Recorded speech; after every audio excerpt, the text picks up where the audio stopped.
had a good week and are ready for another story. Today, my story is about two cactuses and a rose. One day in this big desert, there was two cactuses.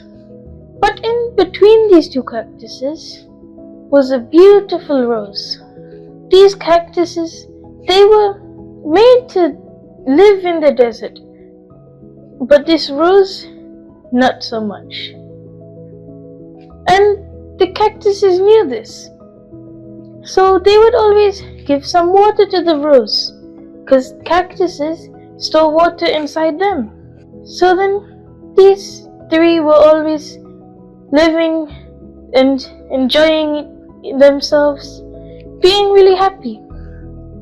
Until one day, a traveler was coming by on a camel. And while he was coming by, he saw the rose. He thought, what's such a pretty rose doing here?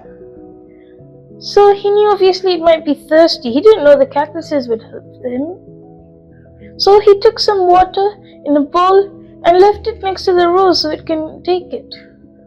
So this rose, while it was going to drink water, it saw its reflection. You see, it had always thought it was another cactus, but now it saw it was a beautiful rose. It thought it was so much more pretty than the cactuses. So it became so arrogant.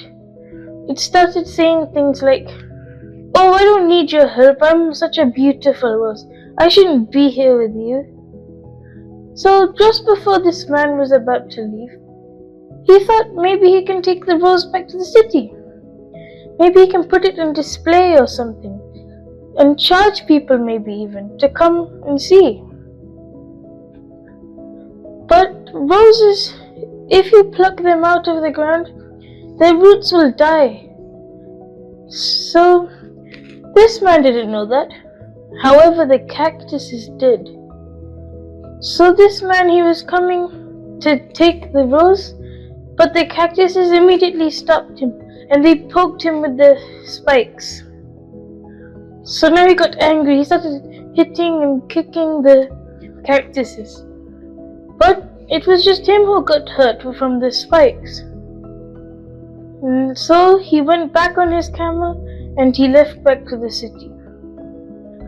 This rose was even more angry, just saying to the cactuses, "Why didn't you let me go? Now I have to be stuck here with you all still. You're all just jealous of me." And this rose said, "I'm never taking anything from you again. I don't need any of your water." And this was okay for about a week, because she could just use the water from the traveler. But she ran out eventually. And she didn't take any water from the cactuses. So she just kept going down, down, down. And then she was almost going to die. But these cactuses, they helped her and they gave her some water to have. She said to the cactuses, "Why did you help me? I've been so rude to you. I don't deserve this." But the cactuses said, "Even if you were rude, we should still help you." Which is what we should remember. We should always help anyone, and we shouldn't just think, "Oh, they were rude to me that time. I shouldn't be helping them or anything." Because you shouldn't judge people just based on the cover. You shouldn't just say, "Oh, I don't want to help them. They said that the other day." So we should always help. And to help us remember that, let's offer a small prayer. Dear Jesus, thank you for this story, and please help us to remember that we shouldn't judge people straight away. And please help us to remember that we should always help, no matter who it is. In Jesus' precious name I pray, Amen. I hope you enjoyed my story this week. Make sure to like and subscribe and share with others. Bye!